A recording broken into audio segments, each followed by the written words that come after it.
이미 반복되고 있어. Hai guys, kali ini saya akan melanjutkan part 4 drama yang dirilis tahun 2017 berjudul Chicago Typewriter. Sebelum dimulai, subscribe, like, dan komen ya guys, agar channel ini bisa lebih berkembang. Untuk yang belum nonton part 1-3, linknya ada di deskripsi ya. Bagaimana kelanjutan ceritanya? Langsung aja kita mulai. Setelah orang-orang yang mengejar mereka pergi, Woo-young melepaskannya, lalu mengatakan seharusnya dia melakukannya dengan baik dan benar jika ciumannya demi membantu negara. Soo-hyun memberikan jamnya, kemudian Woo-young memegang tangannya yang luka. Soo-hyun minta Woo-young tetap bersikap acuh padanya, kemudian memberitahu yang mereka lakukan tadi hanya untuk taktik revolusi. Di Carpe Diem, Yuliok memberitahu pengiriman selesai. Anjing pemburu mencium dan mengikuti mereka. Sapsari terluka, tapi dia baik-baik saja. Sapsari adalah kode untuk panggilan Soo-hyun.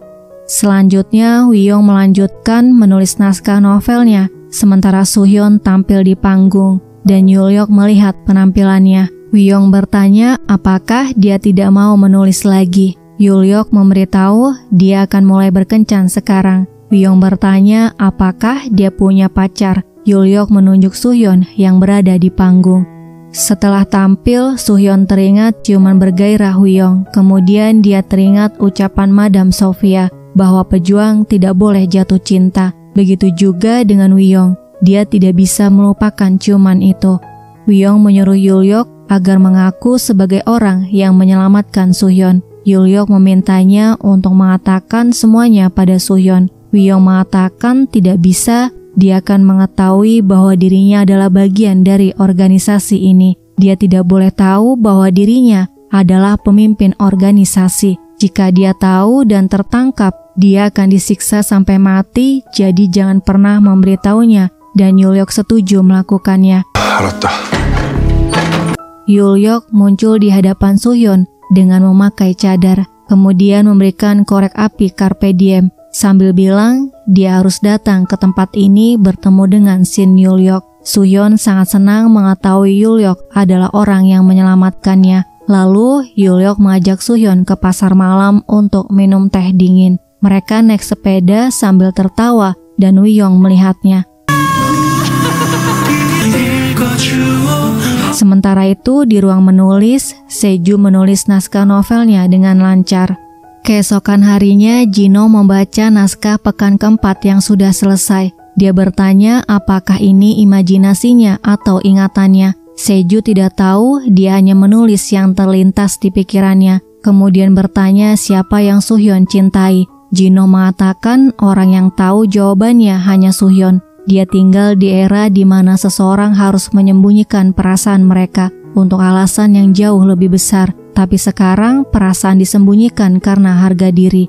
Seju menyadari kini dia tidak perlu menyembunyikan perasaannya demi harga dirinya. Dia akan melakukan apapun demi cinta. Selanjutnya Seju menghubungi Jonsol. Dia mengajaknya kencan. Seju mengajak Jonsol naik sepeda. Dia iri nih guys, lihat Soo-hyun naik sepeda dengan Yuliok.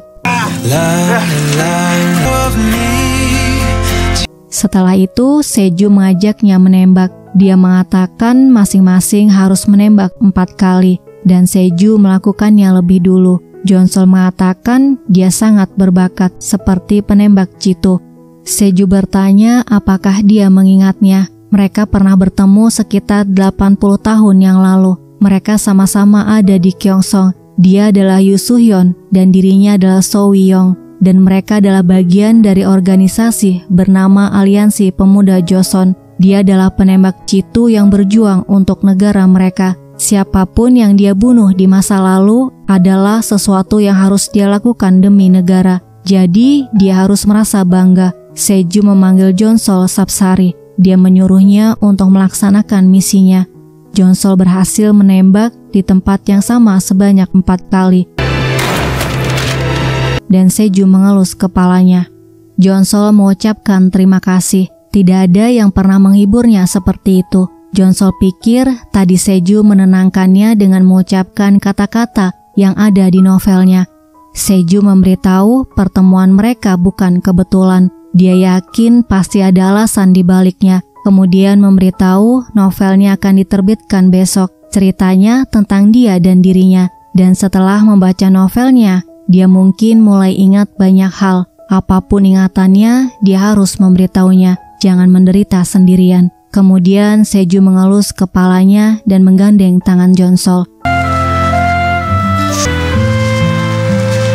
Di sebuah kafe, ibu Jonsol bernama Im Suyun membaca novel Chicago Typewriter yang sudah terbit. Sementara Jino kegirangan membaca komentar para pembacanya. Dia mengatakan banyak orang yang berharap Yulyok dan Suhyun menjadi pasangan. Seju mengatakan selalu ada orang yang menggilai pemeran pembantu. Dia mengatakan itu karena cemburu pada Jino. Jino membalasnya dengan mengatakan mereka harus menanyakan langsung pada Suhyun siapa yang dia cintai. Cerita mereka bertiga harus disatukan untuk menyelesaikan novel ini. Di klinik hewan, Jonsol merasa isi novelnya sama persis dengan ingatan masa lalunya. Seju tiba-tiba datang. Dia bertanya apakah Jonsol sudah membaca novelnya dan muncul ingatan baru. Wajah Jonsol memerah. Dia teringat ciuman mereka. Seju tersenyum melihat wajahnya yang memerah. Kemudian menggodanya dengan mengatakan akan melakukan sesuatu demi negara ini jika dia terus menghindari tatapannya. Lalu mengajaknya makan malam bersama. Tidak jauh dari tempat itu, ibu Jonsol mengawasi mereka berdua. Di kantor penerbitan, Doha meminta pada Jisok untuk berhenti mencetak novel Fate milik Taemin, agar Taemin bisa fokus menulis novelnya yang baru. Jisok memberitahu akan minta persetujuan Taemin terlebih dahulu. Kemudian dia bertanya kenapa istrinya terus-terusan berusaha mempengaruhi media dan investor untuk menghancurkan Seju. Jisok membiarkannya karena tidak mau mencoreng nama baik Doha. Tapi dia tidak akan membiarkannya jika istrinya terus melakukan hal itu. Di rumah, Doha bertanya kenapa dia berinvestasi pada proyek Seju dan terus menyiksanya. Sohee memberitahu dia ingin Seju benar-benar hancur dan melihat wajah putus asa Doha saat melihat Seju menderita. Doha menyuruhnya untuk menghentikannya. Seharusnya dirinya dan Taemin yang berlutut di hadapan Seju. Taemin bisa menjadi profesor dan penulis karena dia mencuri tulisan Fate milik Seju. Di ruang kelas, Taemin baru saja selesai mengajar. Seorang mahasiswi bernama Jo Sang-mi minta tanda tangannya. Dia bertanya bagaimana perasaannya menandatangani buku yang tidak dia tulis. Kakaknya bilang, Fate bukan ditulis oleh Baek Taemin, tapi oleh Han Seju. Taemin bertanya siapa dia. 제가 누굴까요? Pada malam harinya, Seju meyakinkan Jonsol bahwa mereka sama-sama ada di Gyeongsong. Jonsol bertanya mulai kapan dia ingat masa lalunya. Seju memberitahu sejak dia melihat mesin tik di kafe Chicago, mesin tik yang ada di ruang kerjanya. Dia menggunakannya di kehidupan sebelumnya, dan jam saku yang Jonsol miliki adalah miliknya di kehidupan sebelumnya. Jonsol sangat terkejut mendengarnya. Bagaimana bisa jam sakunya berada di keluarganya? Kemudian dia bertanya mengenai pria tinggi dan tampan bernama Shin Yulyok. Wajahnya adalah orang pertama yang bisa dia ingat dengan jelas. Dia yang mengajarinya cara menembak dan dia sangat manis. Apakah sekarang dia tinggal di suatu tempat seperti mereka? Tiba-tiba Dehan menghidangkan makanan membuat mereka berhenti bicara. Selanjutnya Seju mengantar Jonsol pulang. Sebelum pulang, dia memeluknya sambil bilang jika ingat sesuatu, dia harus memberitahunya dan jangan menderita sendirian. Bang Jin melihat mereka. Dia tepuk tangan dan memberinya selamat. Di dalam rumah, ibu Jonsol sedang bicara dengan Bang Wul. Bang Wul bertanya untuk apa dia datang ke sini setelah menelantarkan anaknya dan menghilang selama 20 tahun, kemudian menyuruhnya pergi. Tiba-tiba Jonsol masuk. 엄마? Ibunya minta maaf, tapi dia tidak meminta Jonsol untuk memaafkannya. Jonsol bertanya kenapa dia mencarinya. Ibunya balik bertanya apakah dia masih melihat kehidupan sebelumnya dan apakah dia ingat yang lainnya. Kemudian ibunya memberitahu bahwa dia juga punya ingatan tentang kehidupan sebelumnya. Dia mengatakan alasannya meninggalkannya karena takut hubungan naas mereka di masa itu akan terulang dan takut Jonsol ingat hal-hal yang seharusnya tidak dia ingat. Ibunya melihat novel Unfair Games milik Seju, lalu mengatakan menjauhlah dari pria itu dan jangan bertemu dengan dia. Jonsol menanyakan alasannya, namun ibunya tidak mau memberitahu. Dia hanya memintanya untuk melupakan kehidupan lalunya dan hiduplah di masa kini.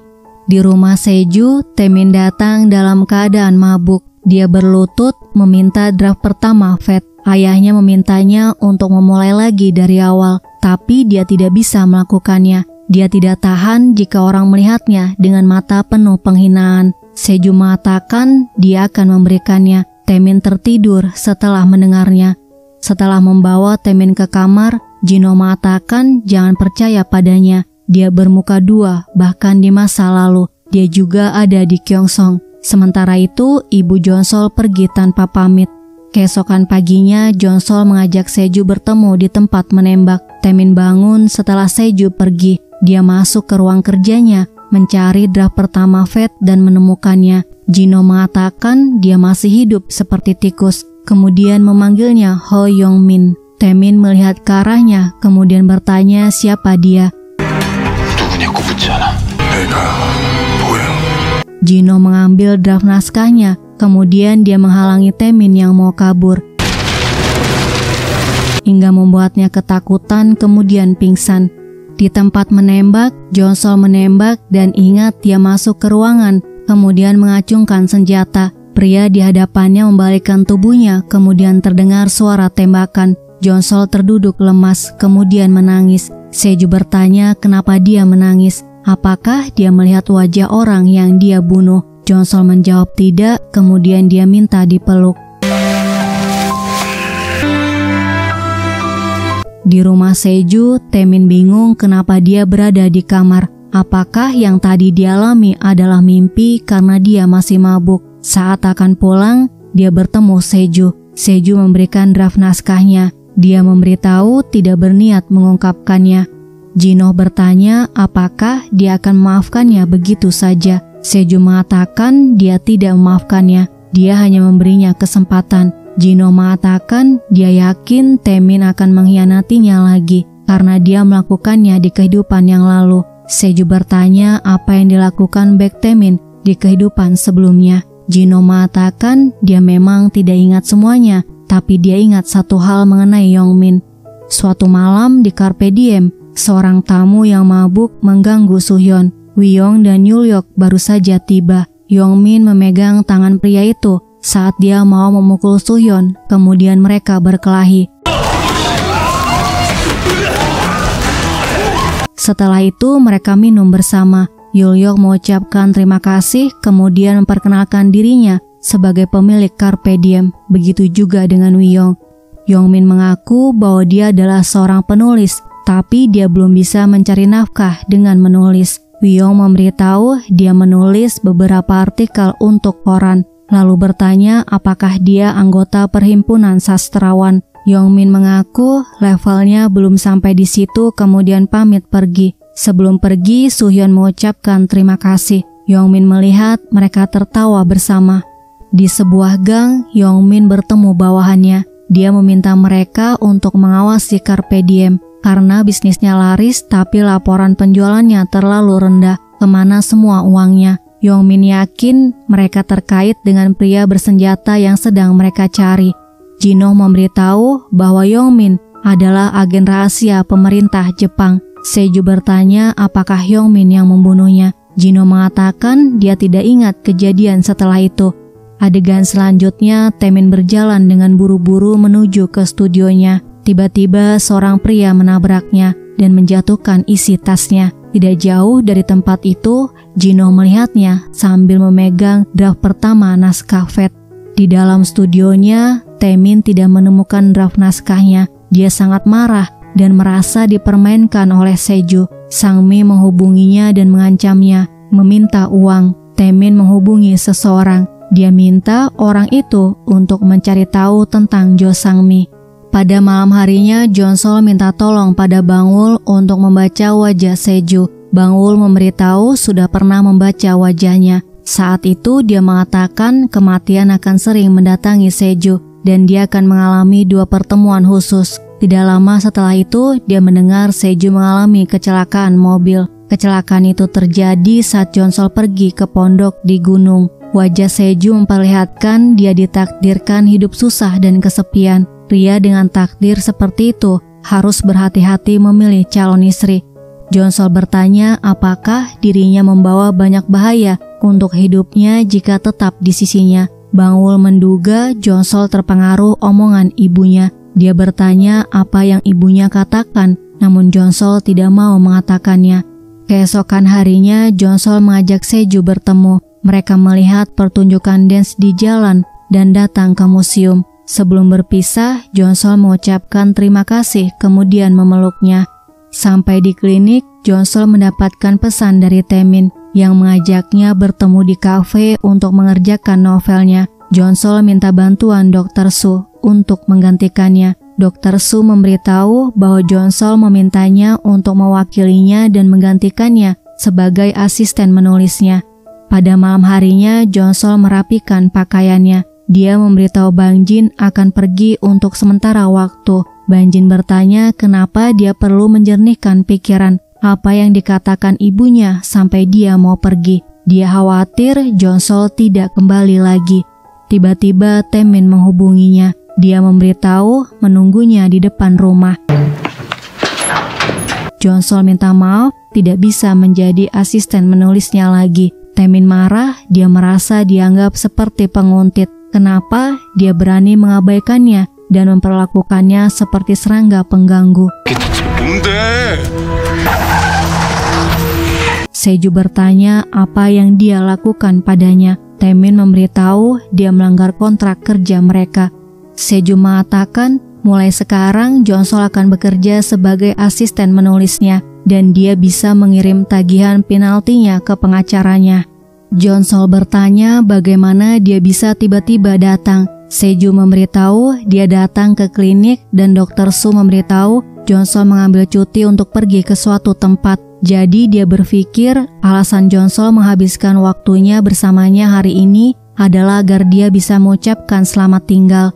Jonsol memberitahu di kehidupan sebelumnya dia rasa dia menembak kepalanya. Dia ingin melarikan diri karena tidak sanggup menghadapinya. Mungkin ini adalah alasannya mereka dipertemukan, agar dia bisa menebus kesalahannya, menderita seumur hidup karena hanya bisa melihatnya dari jauh. Jonsol berharap dia akan bertemu dengan wanita yang baik yang akan memperpanjang garis hidupnya. Seju bertanya bagaimana dia bisa yakin itu akan terulang lagi. Jonsol mengatakan itu sudah terjadi. Dia 2 kali hampir terbunuh. Dia akan menderita jika tetap bersamanya. Tiba-tiba sebuah motor melaju kencang ke arah mereka. Motor itu dikendarai oleh Sangmi. Di studio Taemin, informannya menghubungi. Dia memberitahu mengirim file tentang Jo Sangmi. Sangmi adalah adik penguntit Seju yang mengakhiri hidupnya. Informan itu juga mengirim rekaman kamera CCTV saat Sangmi mau menabrak Seju dan Jonsol. Sementara itu, Seju dibawa ke rumah sakit. Di rumah Seju, Jino melihat foto Jonsol. Dia bertanya-tanya apakah jika menyebutkan nama Sohyeon dia bisa melihatnya. Jino pernah memanggil Seju dengan Sohyeon dan Baek Taemin dengan nama Ho Young Min. Setelah memanggil mereka dengan nama di kehidupan sebelumnya, mereka bisa melihatnya. Jino datang ke rumah Bangul. Bang Jin sangat senang bisa bertemu lagi dengannya. Jino memberitahu dia datang untuk menemui Jonsol. Dia ingin mencoba memanggil namanya. Bangul keluar karena mendengar suara Bang Jin. Dia menyuruh Bang Jin dan Jino masuk. Bangul tidak bisa melihat Jino. Dia kehilangan kekuatannya untuk melihat dan mendengar arwah, tapi dia masih bisa merasakannya. Bangul bertanya siapa namanya, berapa umurnya, dan siapa dia, kemudian menyuruh Bang Jin membeli minuman. Dia ingin bicara berdua saja dengan Jino.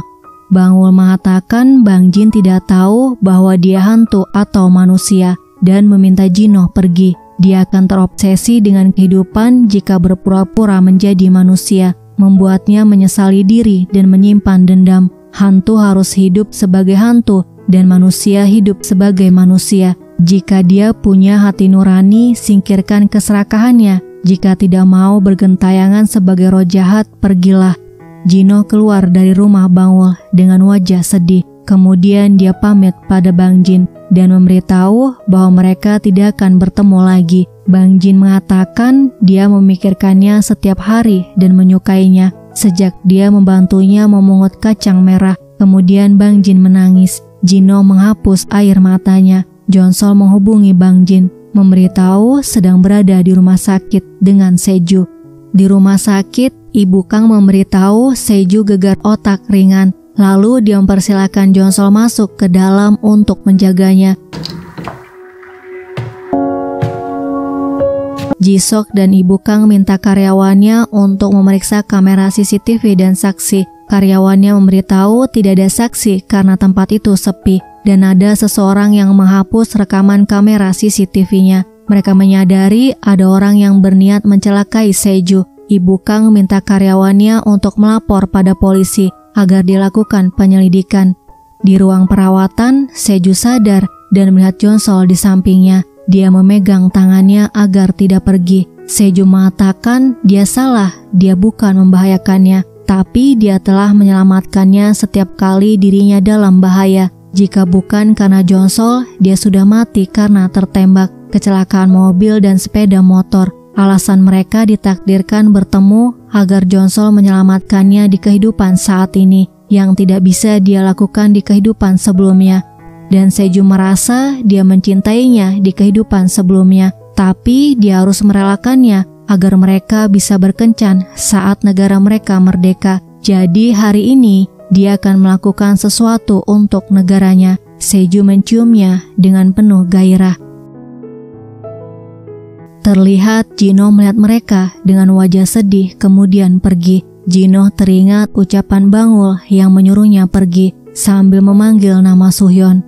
Keesokan harinya Sangmi datang ke restoran Dehan untuk mencari pekerjaan. Dehan memberitahu dia tidak butuh karyawan baru. Jonsol membujuk Dehan agar menerimanya. Dia dengar Dehan kekurangan orang belakangan ini. Dehan akhirnya setuju memperkerjakannya. Sangmi mengucapkan terima kasih karena dia mendapatkan pekerjaan paruh waktu berkat Jonsol. Jonsol memberitahu bosnya adalah orang yang baik, jadi lakukan yang terbaik untuk membantunya. Taemin menghubungi Sangmi, memintanya untuk datang ke studionya. Di studionya, Taemin memperlihatkan video rekaman ketika Sangmi mau menabrak Seju. Taemin mengatakan dia akan merahasiakannya selama Sangmi tutup mulut. Kemudian bertanya kenapa dia ingin melukai Seju. Sangmi memberitahu bukan Seju yang ingin dia sakiti. Dia ingin melukai Jonsol agar Seju menderita. Akan lebih menyakitkan jika Seju melihat orang yang disayangi terluka di hadapannya. Pada malam harinya, Seju mengajak Jonsol menulis novel bertiga dan memberitahu ada makhluk misterius yang menunggu hampir 100 tahun agar bisa menemui mereka. Keesokan harinya, Seju datang ke kantor polisi dengan Jisok karena pelaku yang menabraknya sudah tertangkap. Pria itu memohon pada Seju agar dia melepaskannya dan berjanji tidak akan menjelekkannya di internet. Pria itu mengaku tidak punya pekerjaan dan dia melakukannya karena iri pada Seju. Seju melepaskannya dan minta tolong pada Jisok untuk menghubungi media. Jangan sampai identitas pria itu tersebar karena dia masih muda dan Seju tidak mau merusak masa depannya. Setelah pria itu dibebaskan, dia menghubungi Sangmi untuk meminta uang. Dia menyuruhnya mengaku untuk menutupi jejak Sangmi. Di depan restoran Dehan, Sangmi bertemu Jonsol. Seju datang, dia melihat Sangmi dan merasa familiar dengan wajahnya. Jonsol yang melihatnya cemburu. Seju memberitahu dia suka membuat Jonsol cemburu. Di ruang kerja Seju, Yujino memutuskan kembali ke Chicago. Dia mengetik, "Kembalikan aku ke Chicago." Seju tiba-tiba memanggilnya. Jino terkejut melihat Jonsol di hadapannya. Jonsol menyapanya, kemudian mengatakan dia sudah tahu semua tentangnya dari Seju. Seju memberitahu dia tampak hampir menangis. Jonsol bertanya apakah dia benar-benar ada di sini. Seju bingung bagaimana harus membuktikannya. Jino minta dia untuk melempar koin seperti dalam film Ghost. Sisi gambar berarti dia ada di sini. Jonsol melempar koinnya dan Jino menghentikannya. Dia minta Jonsol membuka tangannya. Setelah itu, mereka ke ruang menulis. Jino minta waktu 30 detik. Dia masuk ke dalam, mengunci pintunya, merobek dan membuang kertas yang tadi dia ketik. Jonsol pikir dia berinkarnasi seperti mereka. Apa yang terjadi sampai dia terkurung di mesin tik ini selama 80 tahun? Seju mengatakan itu yang harus mereka coba temukan. Saat ingatan mereka bersatu, teka-tekinya mungkin terjawab. Mereka bertiga menulis kontrak. Jonsol terkejut melihat mesin tiknya mengetik sendiri. Kontrak berisi, apapun yang terjadi, mereka akan menyelesaikan novelnya dan tidak boleh menyimpan rahasia. Setelah itu, Seju mengajak mereka minum untuk merayakan pertemuan mereka. Jonsol masih belum bisa membiasakan matanya melihat benda bergerak sendiri. Seju memberitahu yang merusak tasnya adalah Jino. Begitu juga yang membuat gempa bumi terjadi di rumah ini, dan diam-diam membuka pintu untuk dia. Sebagian besar kesalahpahaman disebabkan oleh Jino. Tiba-tiba ada pesan di ponsel Seju. Rekan penulis ada yang meninggal, jadi dia harus datang ke pemakamannya. Seju minta Jonsol tetap tinggal karena tempat pemakamannya tidak jauh dan dia hanya pergi sebentar. Jonsol mengajak Jino bicara. Jika jawabannya iya, dia harus mengatuk gelas membuat airnya bergerak. Jika jawabannya tidak, maka dia harus diam. Jonsol bertanya apakah sekarang dia ada di sini. Apakah dia ada saat tali sepatunya lepas?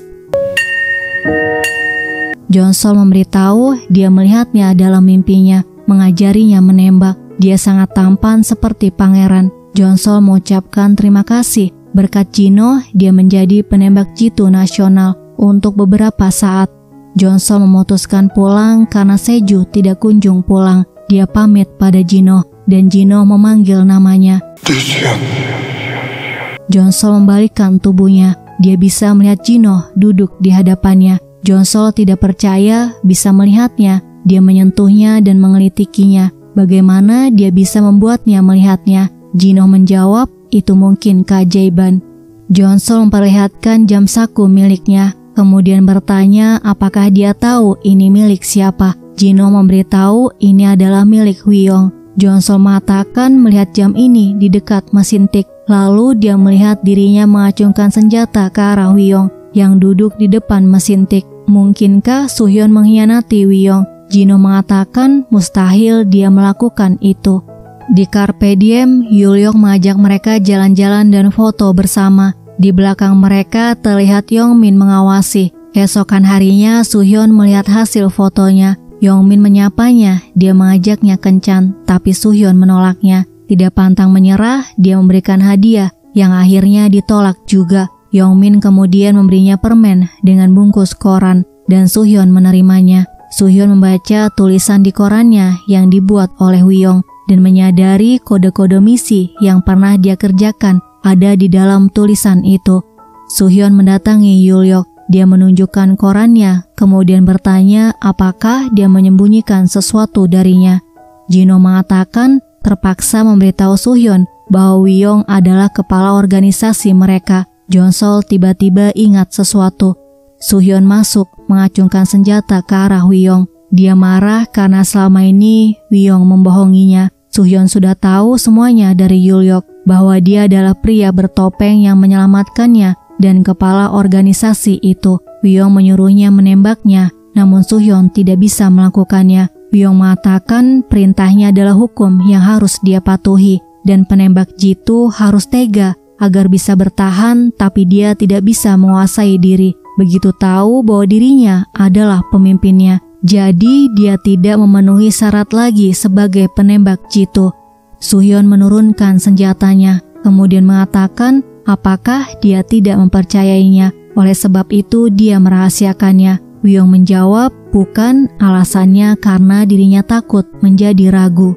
Seju kembali ke rumahnya. Jonsol memberitahu dirinya tidak membunuhnya. Dia salah mengingat, itu bukan adegan sedih tapi adegan emosional dan romantis. di mana pasangan tidak bisa saling jujur, kemudian mengatakan pada Jino bahwa dia benar. Seju terkejut, Jonsol bisa melihat Jino. Seju bertanya apakah dia sudah nampak baginya.